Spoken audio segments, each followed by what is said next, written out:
start a bit, I feel, and then I've had just a couple of weeks off, which has been quite nice, actually. So did you get time to spend with Bear during lockdown, or wasn't it possible because everyone has to be separate? The first part was really difficult because it was the longest time I think I've not seen him ever, and it was like 3 months worth of not seeing him, just because we were trying to be extra safe with everything that was going on. Of course. Me and his mum had just decided that was what was best at the moment, and then slowly as time went on, it just got to a point where I couldn't really not see him anymore. But we've had some really lovely times over at the house, which has been nice, and pushing him down the slide. I was teaching him to cook the other day, actually, which he thought was really interesting, and like seasoning stuff, and then he actually ate the whole thing because he knew that he cooked it. So I feel like he's going to be very much like me. I remember when you showed me pictures on your phone, and like he was little. How old is he now? Make me feel older. He's 3. Oh my god. What? He's so big as well. It's so crazy being a dad. It's the wildest thing. Yeah. Listen, we're here to play some of your absolute favourite tracks. I think we should bang one on straight away. What should we get? Let's go for Daft Punk, One More Time. One More Time. I absolutely love this song, and it just seems the perfect way to kick it off.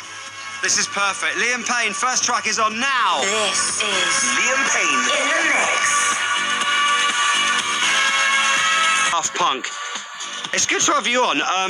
New music soon? We just actually did an online show, which was quite weird. Obviously, in lockdown, you can't do any shows in front of audiences, but we did this online thing. Yeah. And we kind of had like a crowd, like a football, like how the football had been putting the crowd in the background. And it actually made me feel like really good. Oh, so you added like fan effects? Yeah, it was quite nice. It was the loudest show I've ever played, if I'm honest. I love that. I'm going to find that. I'm going to watch. Right, what are we going to have next? Next, we are going to go for my boy band buddy, Mr. Harry Styles, with Adore You. I just think this song is so well written, so uplifting. It's just, one of them ones you can really rock to. So yeah, here it is. He's doing good at the moment. Oh, he's doing great. I mean, this last album's just, he's really found his sweet spot, it seems, and it's really nice to watch. All right, let's play it. Harry Styles, Adore You, and then we'll talk about a bit of the old days. This is Liam Payne in the mix. DJ set. I'm quite enjoying being the DJ. This is quite good. Yeah, this is what it's like. It's quite easy, isn't it? I'm coming for your job. That was Harry Styles and Adore You. Can you believe that you were in, with this, not this studio, but a studio really nearby 10 years ago, and I was on Radio 1, and you all came in and we hit play on What Makes You Beautiful for the first time. So crazy. Time goes fast. Do you know what I was thinking about the other day, and people used to ask in interviews all the time, like, where do you see yourself in 10 years' time? And you just haven't got the answer, and I just feel like I'm in the most random position I've ever been in my life. Yeah. I remember that day so well because there was such excitement around it. Do you remember?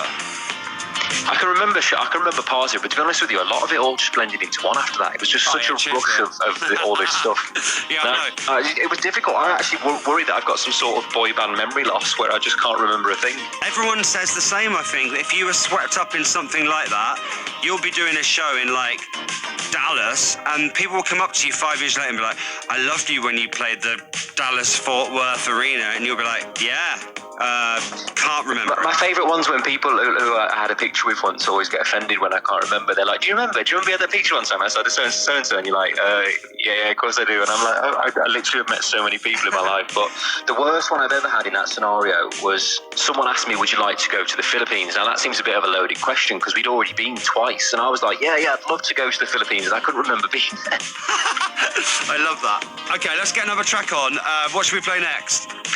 You know what? Let's go for one that we used to do when we were kids. We had Only Girl in the World, Rihanna, which is one of the ones we performed on X Factor, and it's one of the ones that we performed on the tour. And I think we had this really awkward, synchronized, weighted microphone stand dance. Now, if you can imagine that, they were like shiny microphone stands that we had to throw back and forward in the same timing. Oh, and it was terrible. But let's bring that back. Did anyone get it right, or did anyone get it right? That's the question. I remember you doing this. I also remember you doing Torn by Natalie Imbruglia. Yes, that was the moment. I remember Louis because he had his dodgy foot that he trod on that sea urchin. What? He trod on the sea urchin and he couldn't walk, so we got to our performance, and the only jeopardy we had in our performance was that one of our bandmates had a dodgy foot. Yes. Also, is it true you got gonorrhea once from some animals? It wasn't gonorrhea. It was apparently chlamydia because you can catch it That's from it. koala bears. There was a Chlamydia. story about me and Niall catching it from koala bears. Is that before. true? Yeah. I mean, I've had some random headlines in my time, but that's one of the most random. It's all coming back to me now. Not gonorrhea. It was definitely chlamydia. Yeah. Okay, let's play Rihanna on Radio 1. This